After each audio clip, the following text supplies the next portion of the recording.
తెలంగాణ రాష్ట్ర సమితి working president గా సిరిసిల్ల ఎమ్మెల్యే కల్వకుంట్ల తారక రామారావును పార్టీ అధ్యక్షుడు ముఖ్యమంత్రి చంద్రశేఖరరావు నియమించారు. దేశ రాజకీయాల్లో గుణాత్మక మార్పు తీసుకురావడానికి జాతీయ రాజకీయాలపై దృష్టి పెట్టాలని కేసీఆర్ నిర్ణయించుకున్నారు. ప్రభుత్వ పరంగా నీటిపారుదల ప్రాజెక్టుల నిర్మాణంతో పాటు ఎన్నికల్లో ప్రజలకిచ్చిన వాగ్దానాలను అమలు చేయాల్సిన బాధ్యతలు తనపై ఉన్న దృష్ట్యా అత్యంత నమ్మకస్తుడు, సమర్థుడికి పార్టీ బాధ్యతలు అప్పగించాలని నిర్ణయించుకున్నట్లు కేసీఆర్ తెలిపారు. టీఆర్ఎస్ కార్యాలయంలో కేటీఆర్ కు ప్రత్యేక ఛాంబర్ కూడా కేటాయించారు.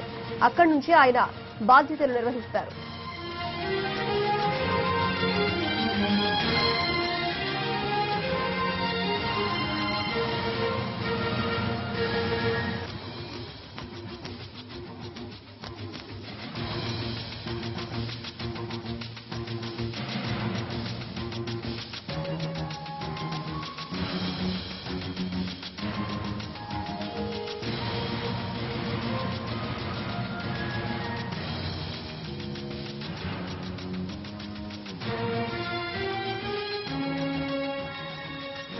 వర్కింగ్ ప్రెసిడెంట్ గా కేటీఆర్ కి కేసీఆర్ బాధ్యతలు అప్పగించారు. ఇదే అంశానికి సంబంధించిన పూర్తి డీటెయిల్స్ మా ప్రతినిధి రాఘవేంద్ర అందిస్తారు. Raghavendra, over to you.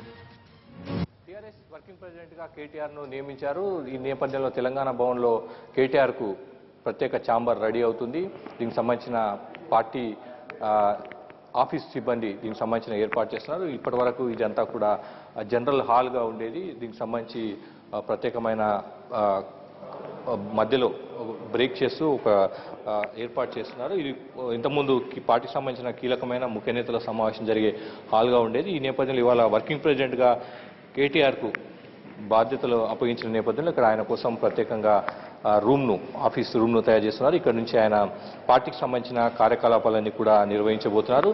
దీనికి ఎదురుగా అంటే కేసీఆర్కి సంబంధించిన ఛాంబర్ ఉంది. దీనికి ఎదురుగానే కేటీఆర్ ఛాంబర్ కూడా రెడీ అవుతుంది. ఒకవైపు ప్రత్యేకమైన ఛాంబర్ ఉంటుంది, అదేవిధంగా మీటింగ్స్ కోసం దానికి ఆనుకొని కూడా అవసరమైన ఏర్పాటు చేస్తున్నారు. చూడవచ్చు, ఇది టీఆర్ఎస్ పార్టీ అధ్యక్షుడు కేసీఆర్ వచ్చినప్పుడు, పార్టీ కార్యాలయానికి వచ్చినప్పుడు ఆయన కోసం ఏర్పాటు చేసిన ఛాంబర్. దీనికి ఎదురుగా ఆపోజిట్ సైడ్లో కేటీఆర్ కూడా ప్రత్యేకమైన ఛాంబర్ను ఏర్పాటు చేస్తున్నారు సిబ్బంది. ఆయన బాధ్యతలు తీసుకోవడానికి అవసరమైన అన్ని ఏర్పాట్లు కూడా తెలంగాణ భవన్లో చేస్తున్నారు. 2006 నుంచి ఆయన టీఆర్ఎస్ పార్టీలో క్రియాశీలక పాత్ర పోషించి అంతకుముందు ఆయన అమెరికాలో ఉండి ఉద్యోగం చేస్తునేవారు. ఉద్యమ సమయంలో కేసీఆర్ ఉప ఎన్నికల సందర్భంగా రాజీనామా చేసినప్పుడు ఆయన తన ఉద్యోగానికి రాజీనామా చేసి తెలంగాణ ఉద్యమంలో క్రియాశీలకంగా పాల్గొన్నారు. అప్పటి నుంచి పార్టీ అప్పగించిన బాధ్యతలన్నీ కూడా ఎప్పటికప్పుడుగా సక్సెస్ఫుల్గా నిర్వహిస్తూ ముందుకు సాగారు. పార్టీకి సంబంధించిన ముఖ్య నేతలు, అభిమానులు, కార్యకర్తల మన్నలను కూడా కేటీఆర్ పొందిన పరిస్థితి. ఈ నేపథ్యంలో కేసీఆర్ జాతీయ రాజకీయాలపై దృష్టి పెట్టాలి, అక్కడ క్రియాశీలక పాత్ర పోషించాలన్న ఆలోచన చేస్తున్న నేపథ్యంలో కేటీఆర్కు పార్టీ వర్కింగ్ ప్రెసిడెంట్గా నియమిస్తూ ఉత్తర్వులు జారీ చేశారు. ఇవాళ జరగబోయే స్టేట్ ఎగ్జిక్యూటివ్ కమిటీ సమావేశంలో ఈ అంశానికి సంబంధించి